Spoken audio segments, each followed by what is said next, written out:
So you want to play the Irish flute. I'm so excited for you. It's a great instrument. It's strong. It's beautiful. It's portable. It's my favorite.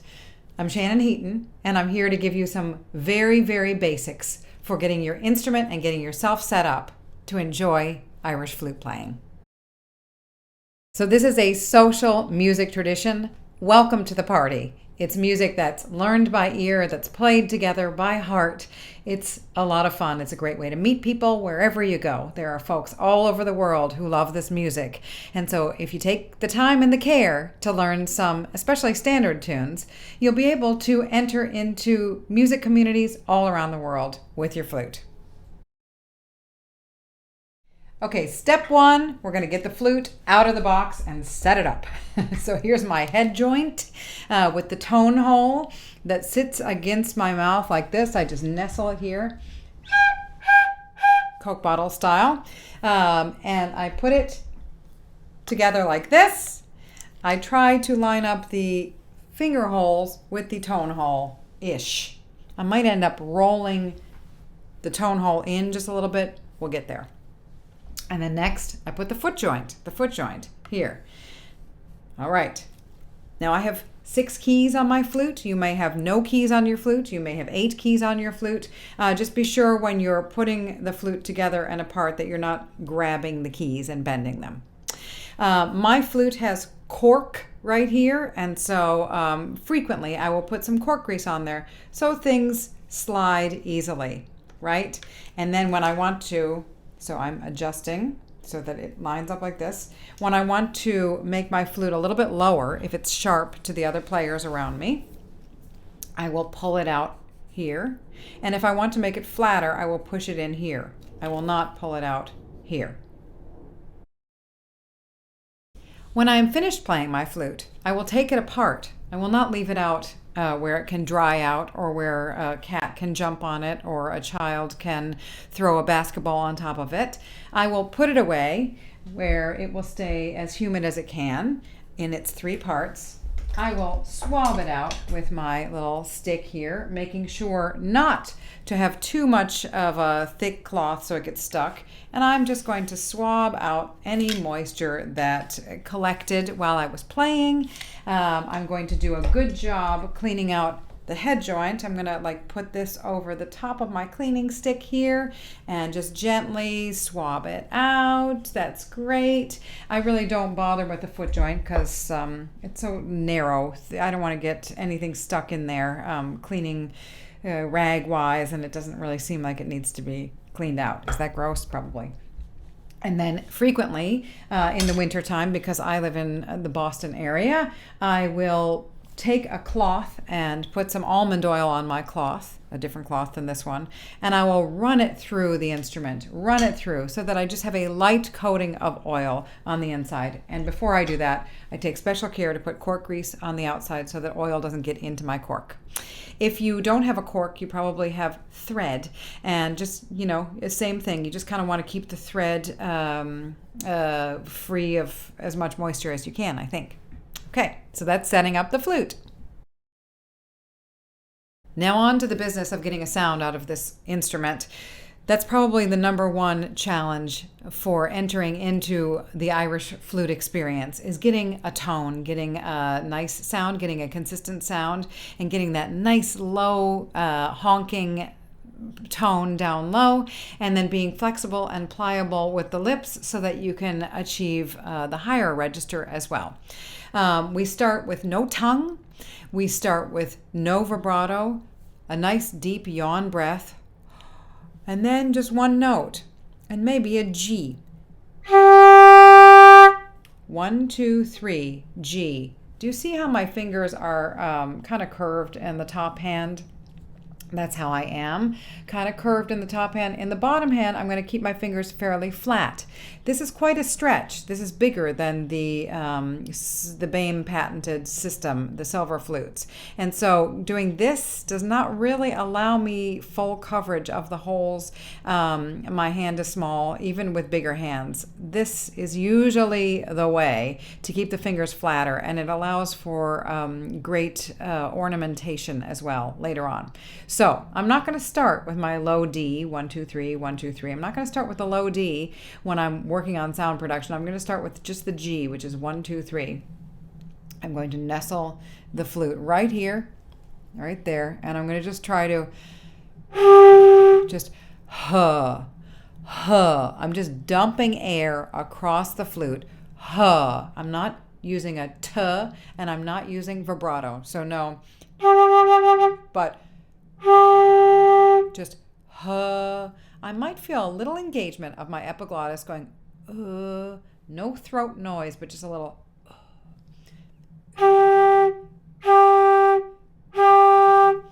That's the greatest thing to do when you first start, is just a G or an A. Instead of going, I can't get any tone and I'm dizzy. Of course you are. So just from the start. And maybe make sure that you're near somewhere soft in case you get a little dizzy, because that will happen when you first start playing the flute. You will become accustomed to doing this, and you will not feel that way after a few days. But first tone production. I'm forming my mouthpiece. I'm making an embouchure. I'm making an encircling of air here. And then just blowing over the top of the tone hole. Now, this is a very, very intro, simple video. For finer points of tone development and embouchure development, I've got other resources for you. I'll put them down below in the links. But just as a concept, once we've got, then we gradually work down to the D.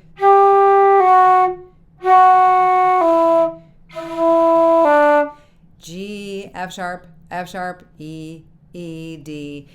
To get up to the higher register, I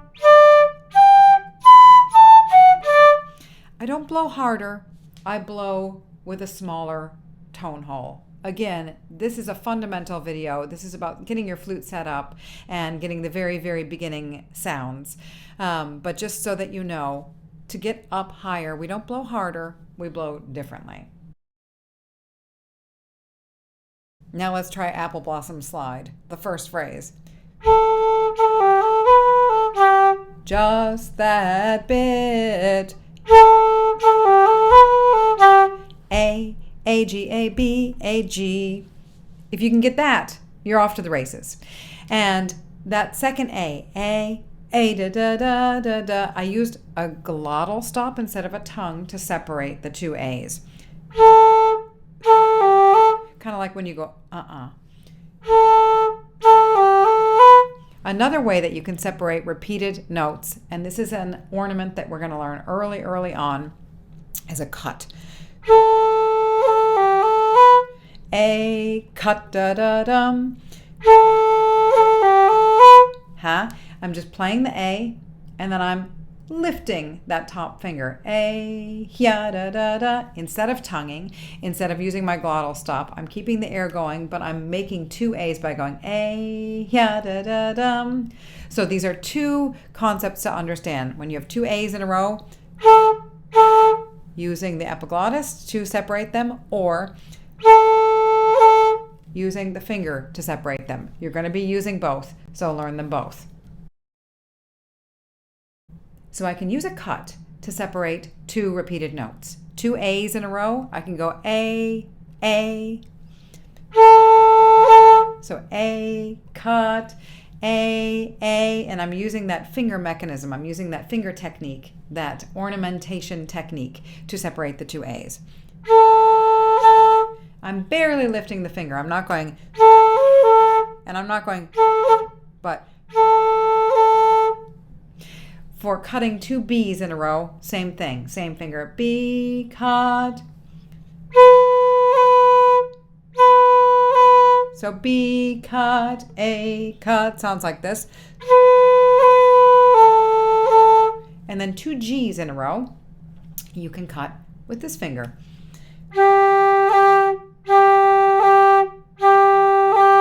Some like to use this finger, some like to use this finger, but I prefer this finger. They're all correct. Just be consistent within your own playing.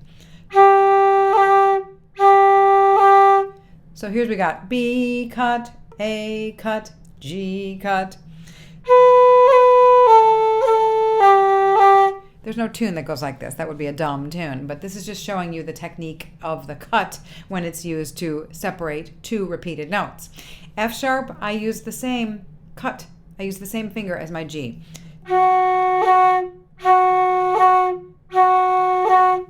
E, I use the same cut finger as my G. So once again, the cuts.